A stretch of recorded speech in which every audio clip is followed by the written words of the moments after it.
ওয়াশিংটনের দিকে পিঠ ফেরালো কানাডা আর হাত বাড়ালো বেইজিংয়ের দিকে। হঠাৎ যুক্তরাষ্ট্রের দীর্ঘদিনের মিত্র কানাডা কেন চীনের সঙ্গে হাত মেলালো? এটি কি শুধু একটি অর্থনৈতিক সিদ্ধান্ত, নাকি ভূ রাজনীতির নতুন খেলা? 16 জানুয়ারি কানাডা ও চীনের মধ্যে ঘোষণা হয় এক বড় বাণিজ্যিক সমঝোতার।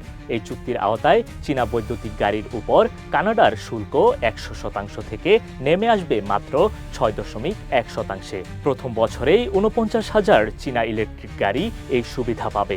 আগামী 5 বছরে এই সংখ্যা বেড়ে যেতে পারে 70,000-এ। তবে এই চুক্তি একমুখী নয়। চীনও বড় ছাড় দিচ্ছে কানাডাকে। কানাডিয়ান ক্যানোলা ব্রিজের উপর 84% শুল্ক নামবে 15%। লবস্টার, কাঁকড়া ও মটরশুঁটির মতো গুরুত্বপূর্ণ কৃষিপণ্যের উপর প্রতিশোধমূলক শুল্ক প্রত্যাহার, এমনকি কানাডিয়ান নাগরিকদের জন্য ভিসা বিধিনিষেধও শিথিল করছে বেইজিং। অর্থাৎ এটি শুধু বাণিজ্যিক নয়, এটি একটি কূটনৈতিক প্যাকেজ ডিল। এই সিদ্ধান্তের পেছনে একটি নাম বারবার উঠে আসছে: ডোনাল্ড ট্রাম্প। ট্রাম্প ক্ষমতায় আসার পর কানাডিয়ান পণ্যের উপর শুল্ক আরোপ এবং বারবার বাণিজ্য চাপের ফলেই যুক্তরাষ্ট্রের উপর একক নির্ভরতা নিয়ে কানাডায় শুরু হয় গভীর উদ্বেগ। প্রধানমন্ত্রী মার্ক কার্নির ভাষায় চীনের সঙ্গে সম্পর্ক এখন যুক্তরাষ্ট্রের চেয়ে বেশি পূর্বাভাসযোগ্য। ওয়াশিংটন থেকেও আসছে দুটি ভিন্ন সুর। মার্কিন বাণিজ্য প্রতিনিধি জেমিসন গ্রিয়ার এই চুক্তিকে বলছেন সমস্যাজনক, কিন্তু মার্কিন প্রেসিডেন্ট ডোনাল্ড ট্রাম্প অপেক্ষাকৃত শান্ত।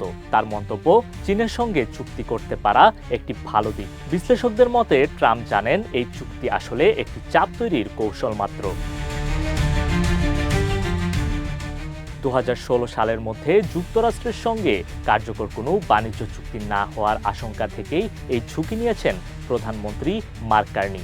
এতে করে কানাডার গ্রাহক পাবেন কম দামে আধুনিক ইলেকট্রিক ভেহিকেলস, কৃষি রপ্তানি পাবে নতুন গতি। কিন্তু প্রশ্ন থেকে যাচ্ছে, এতে কি ক্ষতিগ্রস্ত হবে কানাডার দীর্ঘদিনের মার্কিন সম্পর্ক? এই চুক্তি একটি স্পষ্ট বার্তা দিচ্ছে, বিশ্ব এখন বদলে যাচ্ছে। কানাডা বলছে, আমরা শুধু বন্ধু নয়, ভবিষ্যতও বেছে নেব। এই সিদ্ধান্ত হয়তো উত্তর আমেরিকার রাজনীতিতে নতুন মেরুকরণ তৈরি করবে। তবে একথা নিশ্চিত, কানাডা এবার আর এককভাবে যুক্তরাষ্ট্রের ছায়ায় থাকছে না।